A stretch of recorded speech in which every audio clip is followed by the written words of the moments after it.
Hello viewers, myself Tajinder Kaur, Assistant Professor of Mathematics, School of Engineering and Technology, City University. Today we will learn about the introduction to Fourier series. Let us start from our +1 and +2 standard. When we were in +1, we have read about the binomial distribution. What was the binomial? It was nothing but actually the expansion of the addition of two variables, or you can say that one constant and one variable. It was like the series like NC0, a raised to power n, b raised to power 0 and so on. When we move to the graduation, at that time we will move to the Taylor series. What was the Taylor series? It is actually if you want to write a function in a form of a series in a domain of that function at some point. For example, suppose that fx is anything which is given to you like sin x, and if there is any domain given to you 0 to 2 pi, so it is the whole circle. So that means if you want to expand this sign at any point in the domain like pi by 2, suppose that this is the domain of this function. So if you want to do the expansion at x is equal to pi by 2, that will be done by the Taylor series and nothing else. And it was related to the derivatives, higher order derivatives, and then we had done the Maclaurin series, which was actually the special case of the Taylor series. Maclaurin series was what?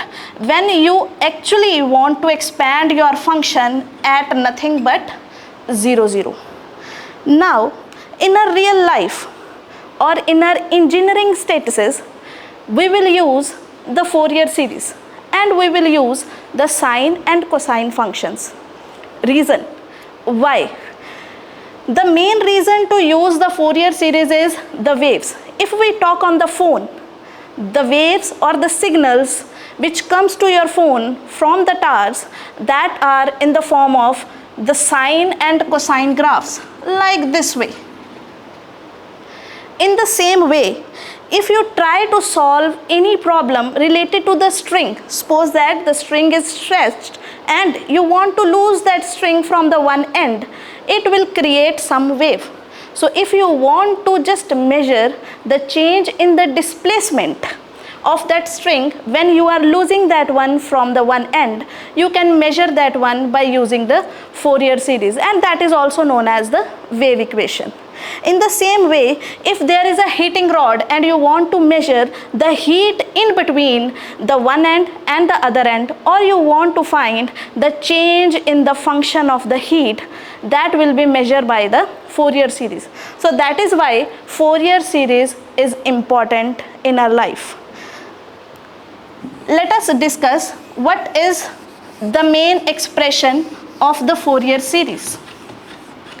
It can be written as f of x is equal to a naught by 2 summation n varying from 1 to infinity an cos nx plus summation n varying from 1 to infinity bn sin nx. So that means you are trying to write a function in the form of sine and cosine. So you are trying to find, or you are trying to write your function in the form of a series. So a naught is the first term. So here the summation will start from n is equal to 1, and here the summation will start from n is equal to 1, where this a naught, an and bn are known as the Fourier constants, or you can also say that Euler formulas, where a naught is nothing but 1 by pi. Here will be the limits of the domain of this function. So that means the very much important thing in the Fourier series is domain. So let us suppose that the domain of this function is 0 to 2 pi. If the domain is 0 to 2 pi, so it will be 1 by pi, 0 to 2 pi, fx dx. It's a simple integration, and we will definitely do the shortcut methods also. And an is 1 by pi 0 to 2 pi fx cos nx dx. And similarly, when you are going to write the bn, it will be nothing but 1 by pi 0 to 2 pi fx sin nx dx. Cosine and sine are respectively even and odd functions. So we are going to just define the even and odd functions later on. But every function can be expanded in the Fourier series if it will satisfy the three conditions. Dirichlet was a mathematician who has given us the three conditions for the Fourier series. If those three conditions are satisfied, only then you can expand your function in Fourier series. The first condition that Dirichlet has given us, your function must be periodic. If your function is periodic, only then you can expand your function in cosine and sine form. Periodic means what? Periodic function means the function which will repeat its value after some point. Or you can also write it as the function f of x plus t is equal to fx. That means what? At the point t, your function will remain the same, or your function will give the value same as fx. So these kind of functions are known as periodic functions.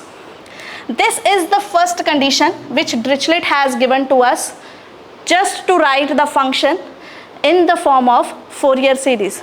And the second condition is your function must have finite number of maxima and minima.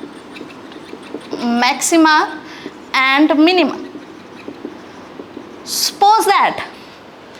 Just suppose that you have given any function and there is a graph of a function like this. So it has the maximum point here, it has the minimum point here. If your function has the finite number of maximum points and finite number of minimum points here, it has a maximum value at the finite number of points, it has a minimum value at finite number of points, then you can expand your function in the form of a Fourier series. And the last, third condition is related to the discontinuity.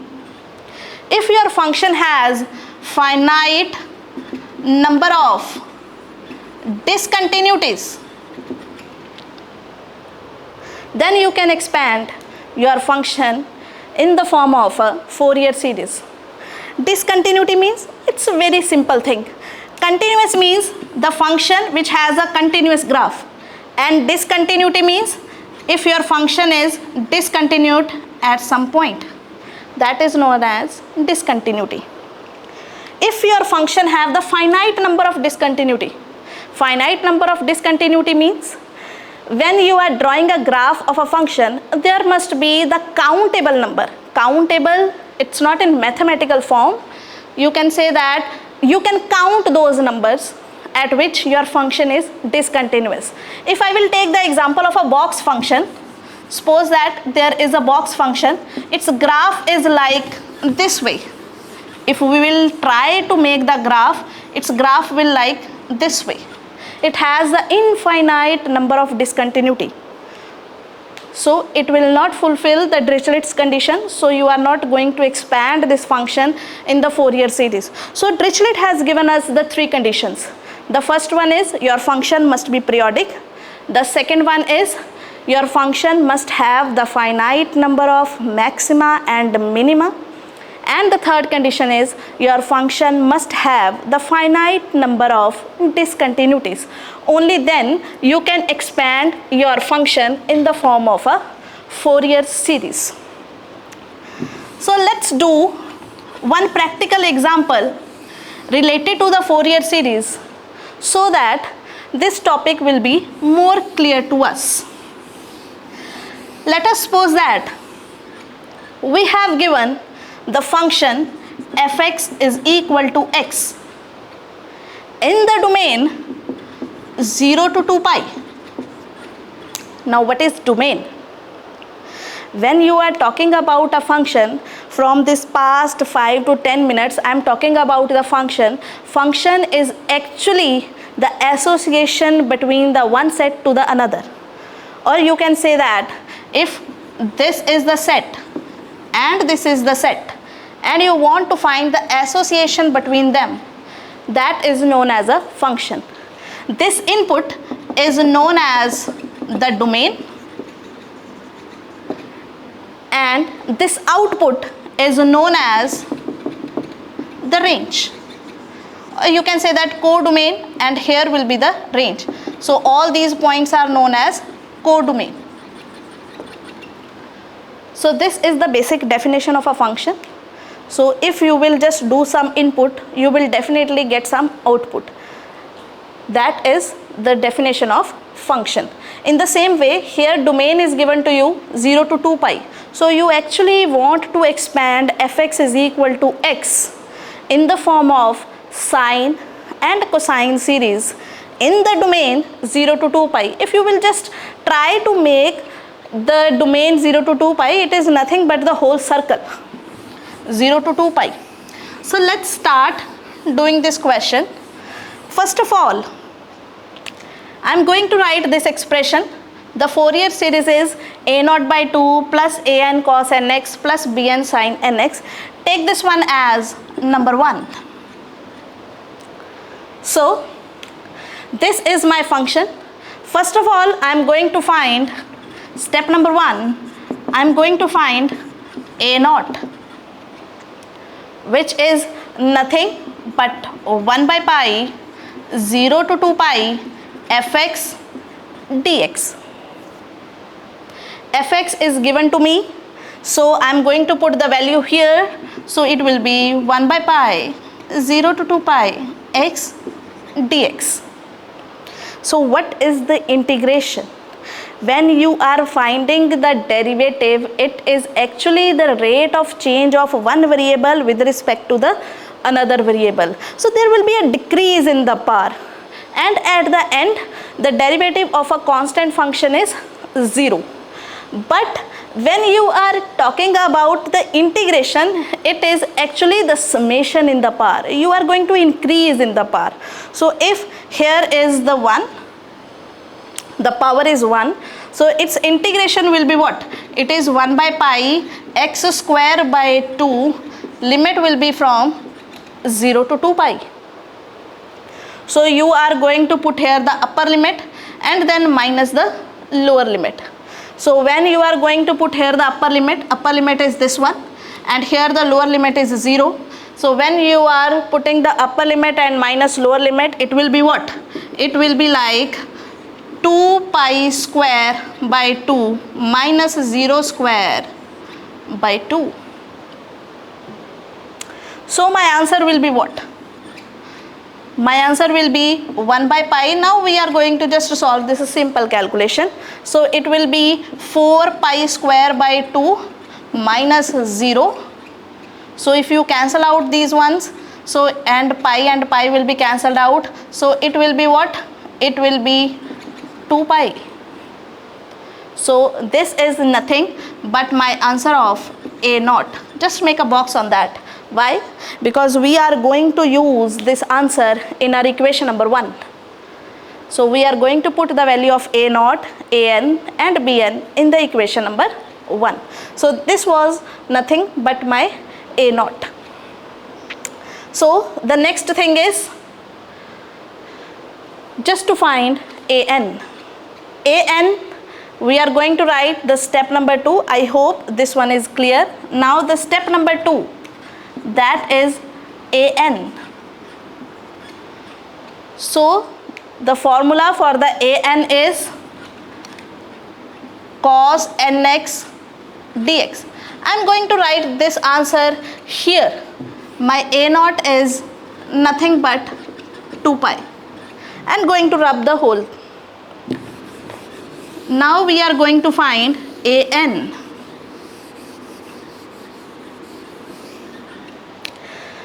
So I'm going to put here the value of a fx, 0 to 2 pi, 1 by pi is here, it is x cos nx dx. Nx is an angle of a cos. So how could you find the integration for the same? It is nothing but integration by parts. When the two variables are in the multiplication form, you are going to find the integration by using integration by parts. So here I am taking this one as my first function, and I am going to take this one as my second function. Why this one first and why this one second? Because the derivative of the cos will be sine, and then sine will be cos, cos will be sine, sine will be cos. It is non-vanishing function, and the derivative of this x will be 1, and the derivative of 1 will be 0. So it is a vanishing function, so I am going to take this one as a first function and this one as my second function. So this is my first function. Keep the first function as it is. Keep the first function as it is. Integration of this cos. Keep the first function as it is. So my first function is as it is. Integration of cos. So what will be the integration of this cos? It will be sine nx over n. How could you write this n here?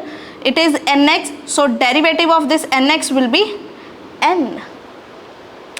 If you don't remember the formulas for this integration, you can simply write the derivative. Derivative of sin x and derivative of cos x. Derivative of sin x is cos, and derivative of cos is minus sine. So here will be here will be simple sin x. Derivative and integration both are opposite to each other or inverse to each other. So if you want to find the integration of cos, it is nothing but sin x. If you want to find the integration of sine, it is nothing but cos with this negative sign here. So this is the formula. If you want to find the integration of cos, it is the sin x, and if you want to find the integration of a sine, it will be minus cos x. So derivative and integration both are inverse to each other. So here the integration of cos nx is sin nx by n. The derivative of this nx is n, and we are going to write that one in the denominator. Now we will move with the alternate sign here. So here the sign is positive, so I am going to move with negative sign here. So derivative of this x is nothing but 1, and integration of this one, integration of this sin nx. Now you are going to move with this the new functions. Just eliminate this thing. When you are writing the first function here and the integration of the second one, now you are going to move with this new expression. Now this is your first function and this is your second function. Now derivative of the first function is 1 and the integration of the second function is minus cos nx over n square. How could I write here n square? This is the question. Here is n, and when I will find the integration of this sign again, so 1n will become from here, so it will be n square. Now move with the alternate sign again.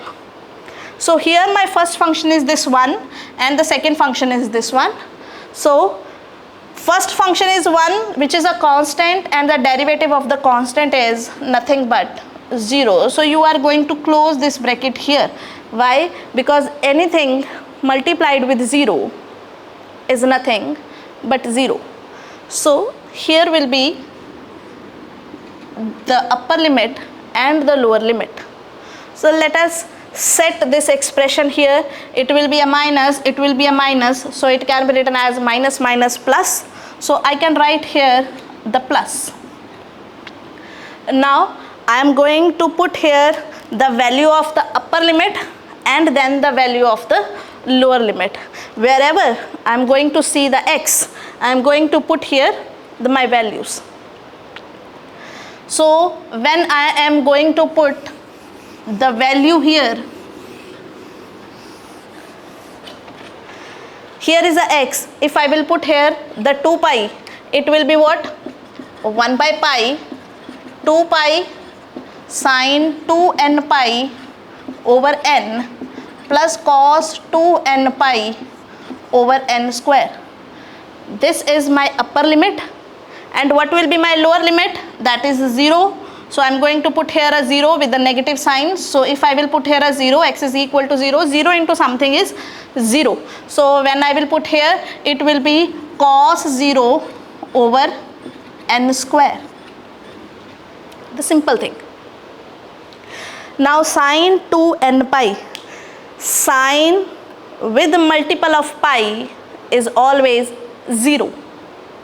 So just keep one thing in our mind, that if I am going to write sine n pi, where n belongs to the natural numbers, it will be nothing but 0. If I will write cos n pi, where n is nothing but a natural number, then it will be minus 1 raised to power n. So it is nothing but minus 1 raised to power n. You can take the practical example also. Sine pi is 0, sine 2 pi is also 0, sine 3 pi is also 0, 4 pi is 0, 5 pi is 0, and so on. But cos n pi, cos pi is minus 1. How could you just say this? Cos pi is minus 1. If we will just write the practical thing, if I want to find the value of cos pi, it is what? Cos 180 degree, right? So it is what? Cos of 90 degree plus 90 degree. It is nothing but 90 degree plus theta. 90 plus theta. Here are the 4 quadrants. It is the first, it is the second, it is the third, and it is the fourth one. And here is a 90. 90 plus theta, that means in the second quadrant. And in the second quadrant, cos is negative. Here all the angles are positive. Here sine and cosecant is positive. Here tan and cot, and here cos and secant.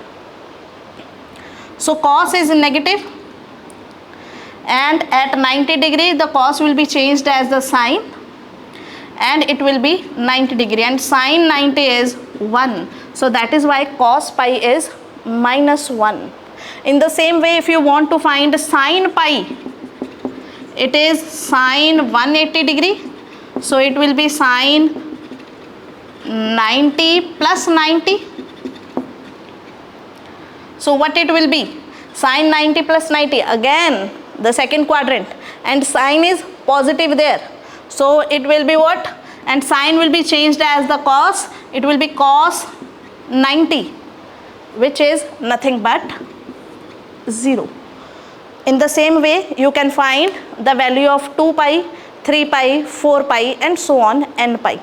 So if you will find the value of cos 2 pi, it will be plus 1, cos 3 pi, it will be minus 1.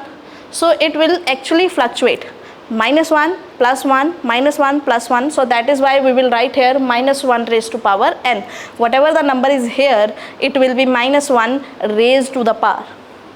And whatever the number is here, sine will always give you the value 0. But the main thing is n must be the natural number.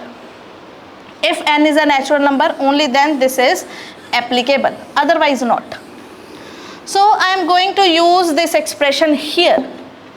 So clearly sine 2n pi, sine 2n pi will be nothing but 0.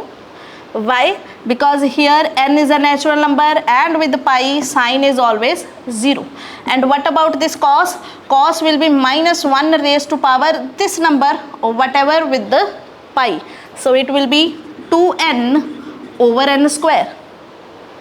And cos 0, it's a common thing, cos 0 is 1, sin 0 0, cos 0 1. So now we are going to solve this thing. Minus 1 raised to power 2n, any number, any negative number having the power even is always positive.